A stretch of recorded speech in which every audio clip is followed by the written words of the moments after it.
네, 4년간 악성 민원에 시달린 것으로 알려진 대전의 한 초등학교 교사가 극단적인 선택을 했습니다. 한편 가해 학부모 중 한 명이 운영 중인 것으로 알려진 음식점에는 음식물 테러가 벌어지는 등 불매 움직임이 일고 있는데요. 자세한 내용 임주혜 변호사와 함께 짚어보도록 하겠습니다. 어서 오십시오. 네, 안녕하세요. 예, 대전에서 한 초등교사가 이제 극단적인 선택을 했습니다. 유족과 동료들은 A 씨가 과거에 이제 학부모 민원 때문에 굉장히 괴로워했다 네. 이런 증언이 있더라고요. 네, 그렇습니다. 정말 안타까운 일이 또 벌어지고야 말았습니다. 20년 경력의 정말 베테랑이라고 볼 수 있는 40대 초등학교 생님이 또 스스로 목숨을 끊는 안타까운 사고가 발생을 했는데요. 사건에 대한 내용은 좀 자세하게 공개될 수 있었던 부분이 지난 7월에 선생님께서 직접 교권 침해 사례로서 본인의 이 사례를 신고하셨던 사정이 알려지면서 네. 이 신고하셨던 그 내용에 좀 사건의 경위가 좀 자세하게 적혀 있었습니다. 이 관련된 내용에 따르면요, 2019년도입니다. 4년 전으로 거슬러 올라가는데요. 당시 선생님께서 1학년 반을 맡고 계셨는데 그 반에 좀 통제가 어려운 4명의 아이들이 있었다고 합니다. 이 아이들이 친구들을 때리기도 하고 목덜미를 잡거나 목을 조르는 장난도 쳤고 여러모로 좀 통제가 어려웠다고 합니다. 특히 뭐 급식실에서 들어 누워서 급식을 안 먹겠다고 돌발 행동을 하는 여러 가지 사건 사고가 있다 보니까 선생님께서 직접 이 아이를 통제를 하다가 교장실에 보내는 일이 있으셨다고 해요. 그러니까 네. 교장실에 가서 교장 선생님한테 좀 혼이 나고 와야겠다 이런 차원에서 보냈다고 하는데 이런 일련의 사건 이후 학부모들로부터 지속적인 민원을 받아오셨다고 합니다. 왜 내 아이를 사람들이 많은 아이들이 많이 보고 있는 공개된 장소에서 혼을 냈느냐는 네. 지적과 더불어서 왜 교장실로 보냈느냐 등등 이후에도 좀 선생님께서 1학년은 처음 맡으시고 1학년에 네. 대한 이해가 좀 없으신 거 아니냐, 학급의 규칙이 너무 빡빡해서 아이가 적응을 못하는 것이 아니냐는 등의 틀로서 지속적으로 민원을 제기했다고 하고요. 결국 선생님을 직접 교육청에도 고발하고 국민신문고 등의 민원을 제기하면서 아동학대로 신고를 하기 됩니다.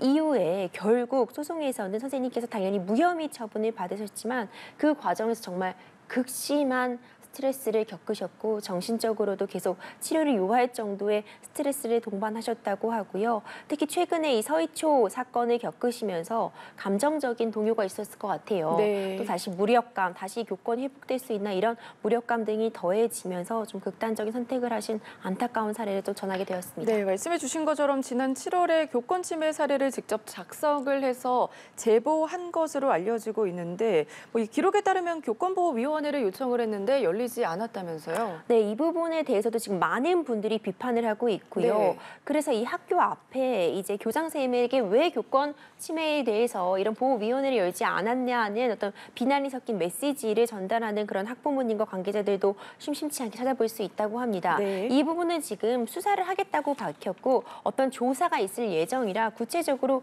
왜 도대체 교권 침해 위원회, 교권 보호 위원회가 열리지 않았는지는 추가적인 조사를 통해 확보가 필요할 텐데요. 지금 이게 어떤 구조적인 문제점을 드러내는 단편적인 사례라고 볼 수 있을 것 같습니다. 네. 당연히 선생님께서는 지금 이 상황에서 학교 안에서 교권이 침해되는 나에게 어떤 불이익한 이런 상황들, 악성 민원이 제기가 되면 법적으로는 교권보호위원회를 요청하고 열리면 이에 따라서 보호를 받아야 되는 게 맞는데 아무래도 내가 지금 지도하고 있는 학생이고 이 학생의 학부모에 대해서 내가 어떤 강력하게 처벌을 요구하기가 정말 쉽지 않은 구조였거든요.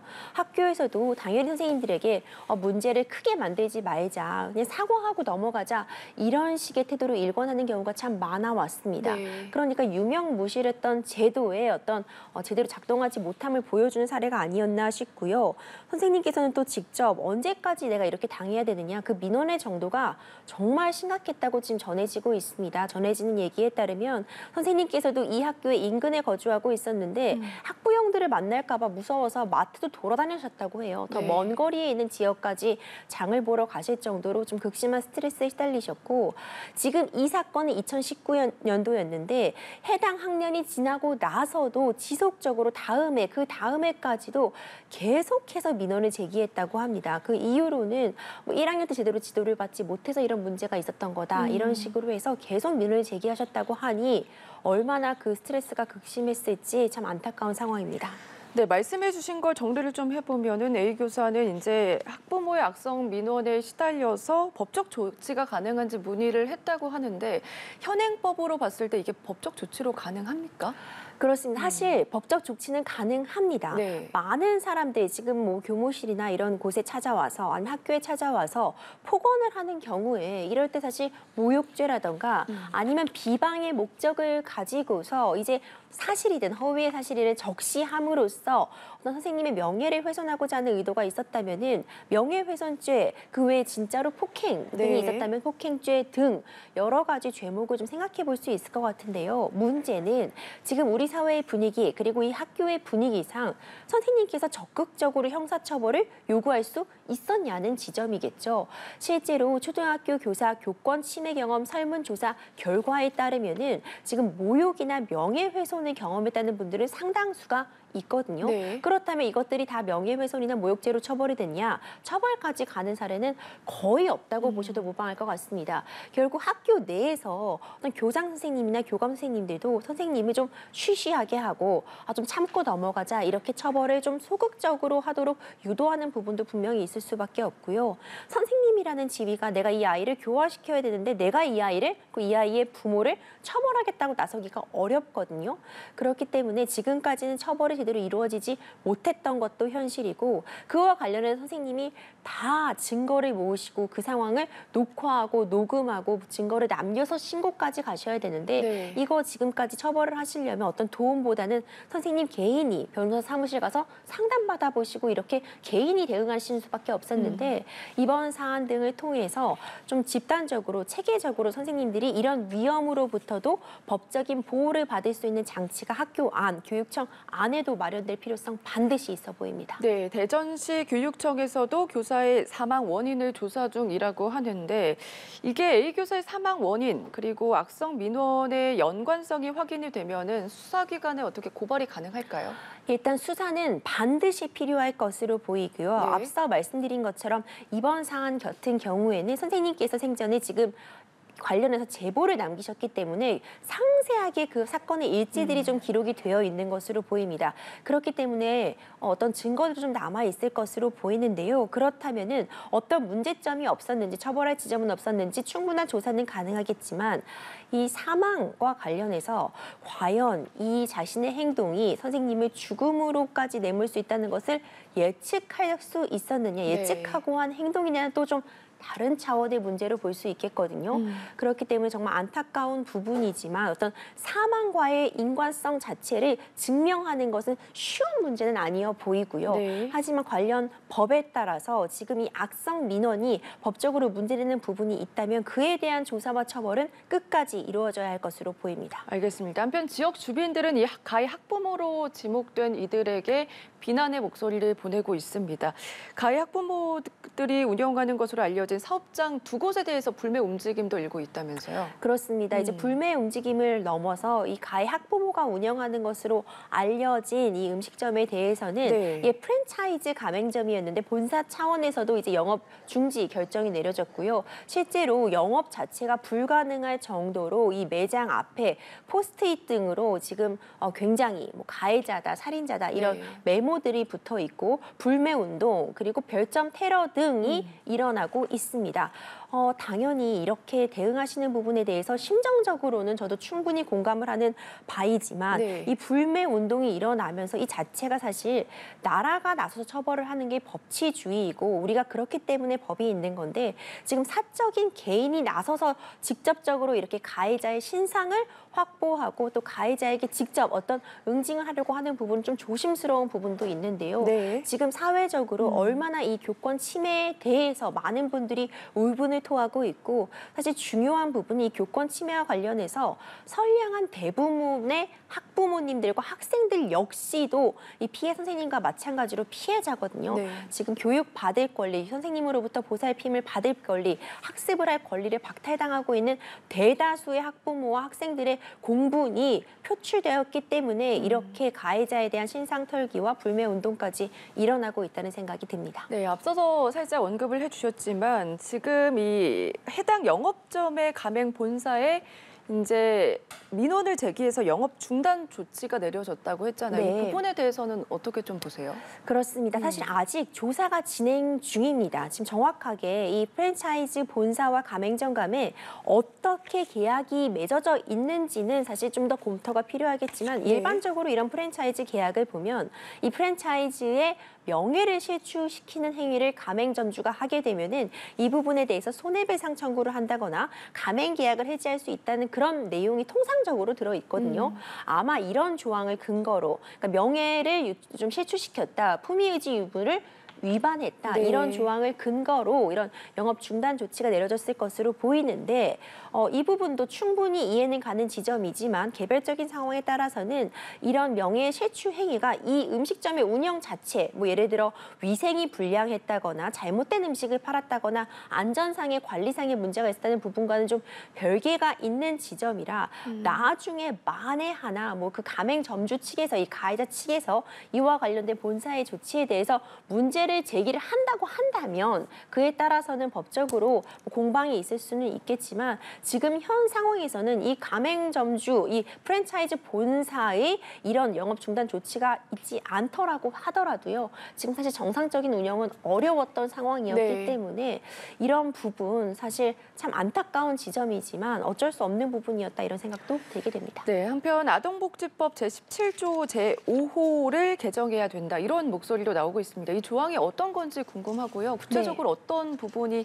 개정이 돼야 된다고 보십니까? 네, 이 아동복지법 이 제17조에는 네. 이제 아동의 정서적인 발달에 해를 끼칠 수 있는 정서적 학대 행위를 금지하고 있습니다. 굉장히 포괄적인 조항이라고 볼 수 있을 것 같아요. 네. 아동의 건전한 어떤 정신적인 발달을 저해할 수 있는 그런 행동 등을 포괄적으로 정서적 학대학이라고 규정하고 있고요. 2012년도에 해당 조항이 들어왔고 이후에 이제 아동학대 처벌에 관한 특례법상 2014년도에 관련 처벌까지 이루어지게 됐는데 네. 문제는 이 조항만 놓고 보면은 아동의 정신적인 부분에 대해서 어떤 위해를 가해서 아동의 건전한 발달을 저해하는 행위를 처벌해야 된다는 조항 자체의 취지는 매우 좋은데 이 조항 때문에 많은 경우에 어떤 선생님들의 정당한 생활 지도 행위가 아동 학대에 포섭이 되면서 실제로 아동 학대로 고소 고발을 당하는 선생님들의 수가 계속 늘어왔다는 지점인 것 같습니다. 네. 그것 때문에 이 해당 조항 아동복지법 제17조 5항에 대해서